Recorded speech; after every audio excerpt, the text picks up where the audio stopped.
Muli na naman po nagbabadya ang pagtama ng El Nino sa Pilipinas taong 1997 hanggang 1998 nang maranasan natin ang matinding epekto ng weather phenomenon. Ano na nga ba, o kung meron man, ang mga leksyong natutunan ng ating gobyerno at paano nila ito ginagamit para sa paghahanda sa napipintong pagkakaroon muli ng El Nino? Live mula sa Quezon City, may report si Bam Alegre. Bam?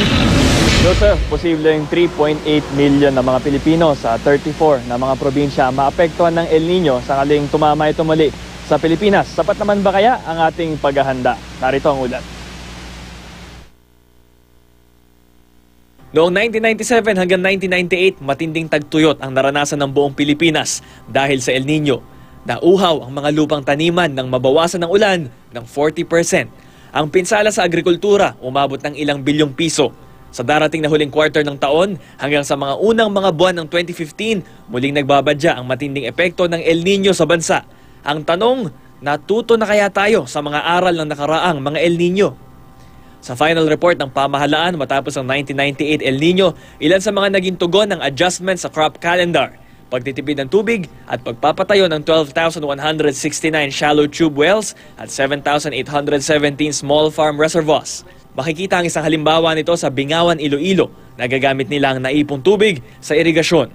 Pinaigting din ng National Irrigation Administration ng Department of Agriculture ang pag-iimbak ng tubig ilog sa tulong ng mga water impounding dam. Mula 1998, nakapagtayo na raw ng 129 water impounding dams sa iba't ibang bahagi ng bansa, partikular sa mga lugar na malapit sa ilog. Malaki po yung ating sa Magat, sa Isabela, at meron po tayo sa Pantabangan, at meron din po tayo sa iba't ibang lugar na kung saan distributed po nationwide. At ngayon may ginagawa kami nasa 12 water impounding para po sa na matatapos hanggang 2016. Yung aming impounding na kung saan we can store around 17 million cubic meters with a height of 5.5 meters. So yun po yung bustos. Nais naman ng Department of Public Works and Highways na mas mapakinabangan ng tubig ulan sa tulong ng rainwater collector systems.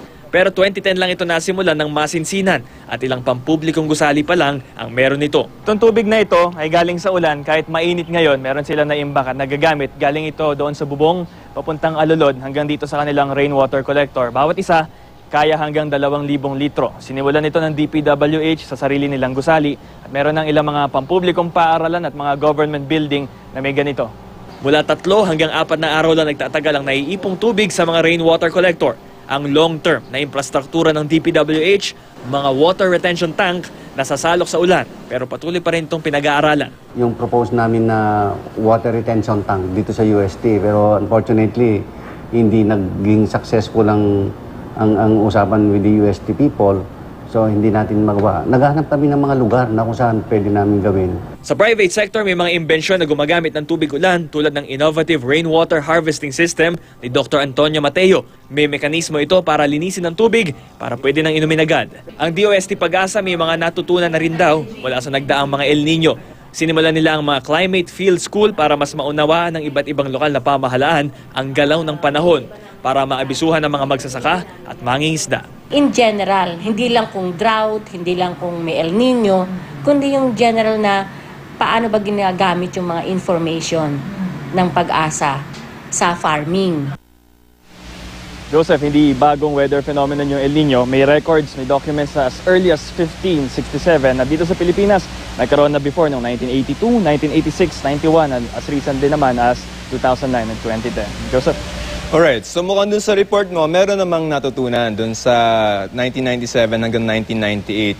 Given that, may mga in-implement na mga shallow tube wells na sinasabi, no? Given that, yung may pinatupad na yan, do we expect na yung effect ng El Nino, if ever, kung meron man this year, to be less compared to the 1997-1998 event? Although may preparation tayo dito sa, kung sakaling dumating ito, no? They are projecting na mas matagal daw itong pinapredict na El Nino, posibleng umabot hanggang up to 6 months. So talaga baka mas maramdaman pa rin yung presence niya kahit may mga nakaimbak na tubig dahil kung may maipon man, hindi naman magtatagal to ng 6 na buwan dahil kailangan din siya sa irrigation and ibang water uses. Joseph? Bam, yung mga ordinaryo nating mga mamamayan, yung mga may bahay, si malamang, kung halimbawa magkaroon ng El Nino, what can they do? Ano yung pwede nilang gawin para naman medyo meron pa rin silang tubig bago pa man dumating yung El Nino? Actually, hindi naman fancy na contraption yung mga rainwater collector. Ito ay literal na tagasalok lang sa mga bubong, sa mga alulod. Make sure lang siguro na malinis ang bubong at alulod. Hindi naman ito kailangan inumin talaga per se. Pwedeng gamitin for other purposes, pandilig, panlinis ng mga bakuran o kotse. Alright, maraming salamat, Bam Alegre.